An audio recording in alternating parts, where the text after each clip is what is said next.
नमस्कार मित्रांनो, मी तुमचा मित्र आज तुमच्यासाठी खूप छान अशी एक बोधकथा सांगणार आहे.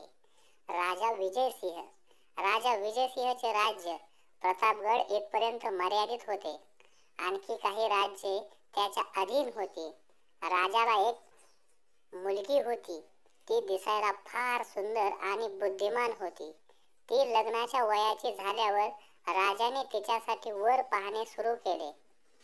त्याची इच्छा अशी होती की आपल्या मुलीचा विवाह वीर आणि बुद्धिमान मुलाशी व्हायला पाहिजे, जो आपल्यानंतर या राज्याचा योग्य प्रकारे सांभाळ करू शकेल.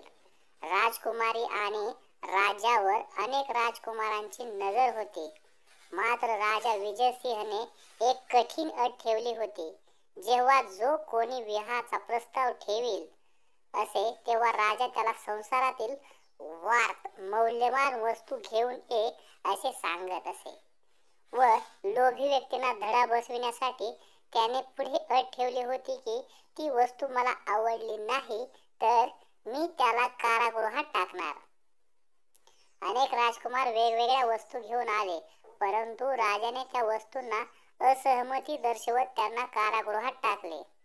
राजाला विश्वास होता की एक ना एक दिवस कोणी ना कोणी बुद्धिमान वीर पुरुष आपल्या राजकन्येसाठी ही अट पूर्ण करेल. एके दिवशी त्याच्याच राज्यातील एका छोट्या खेड्यातील एका शेतकऱ्याचा तरुण मुलगा महेंद्रसिंग 3 वस्तू घेऊन राजाकडे आला व अट मान्य करण्याची इच्छा व्यक्त करू लागला. राजाने अनुमती दिली.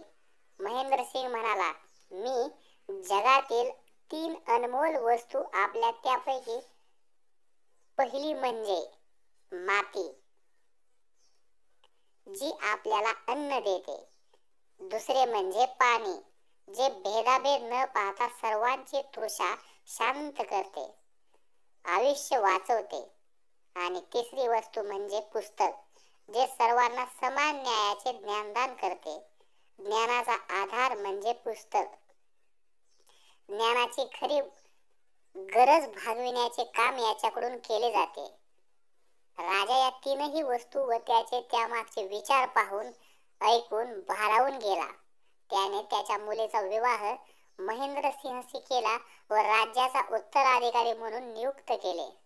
तात्पर्य: बुद्धिमान लोकांकडूनच जगातील कठीणातील कठीण प्रश्नांची उत्तरे प्राप्त केली जाऊ शकतात.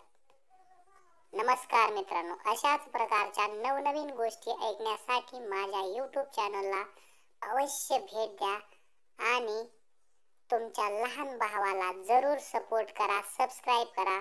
मिळूयात अशाच एका छान गोष्टीमध्ये पुढील भागात. धन्यवाद.